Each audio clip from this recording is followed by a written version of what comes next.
Pusat kayaknya tutup mata. Kayak mana saya rasa apa nggak tahu ada banjir. Bencana di Aceh Utara lebih daripada tsunami. Telkom mati, makanya tidak viral. Mungkin viralnya di Birun karena putus jembatan. 25 kecamatan terdampak dan sinyal HP mati. Kami bisa melihat saja bagaimana rumah hanyut, kemudian bagaimana sarana ibadah hanyut, kemudian manusianya hanyut di bawah arus. Kami hanya bisa melihat. Izin Bapak Menteri dan kepada seluruh yang telah berhadir. Mungkin tadi sudah disampaikan maaf Bupati Teming dan Bupati Pidijaya. Mungkin di Aceh Utara selama ini Pak Presiden selalu ke Teming dan ke Takengon, Aceh Tengah, dan juga hadir di Pidijaya, termasuk Pak Wakil Presiden. Yang kemarin? Belum. Oh, belum. Lagi kita undang ke Pidijaya. Lagi kita undang. Tapi di Aceh Utara, kayaknya, kayak mana saya rasa apa nggak tahu ada banjir. Karena gini masalah. Di Aceh Utara 27 kecamatan, yang terdampak 25 kecamatan. Kami sinyal tidak ada.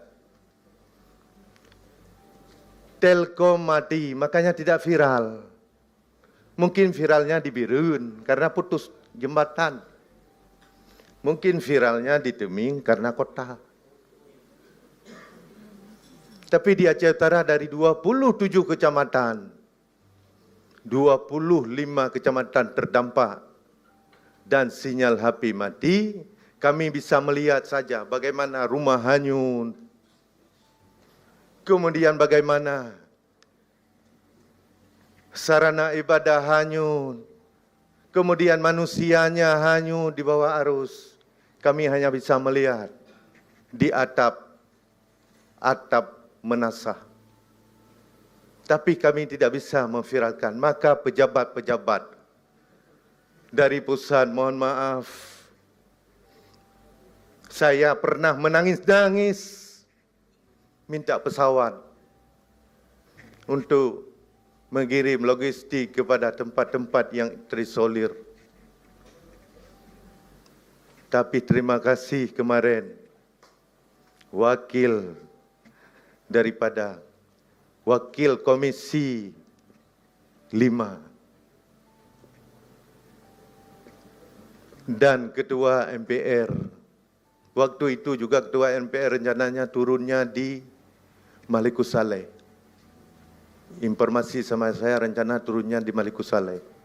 Tapi saya bilang, kalau di Maluku Saleh saya enggak usah hadir aja. Mau saya di tempat kejadian.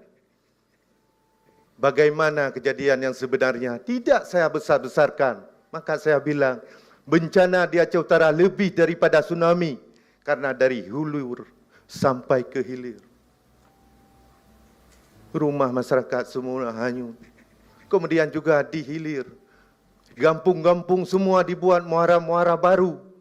Satu kampung itu 5 muara baru, 7 muara baru. Semua rumah tidak ada lagi.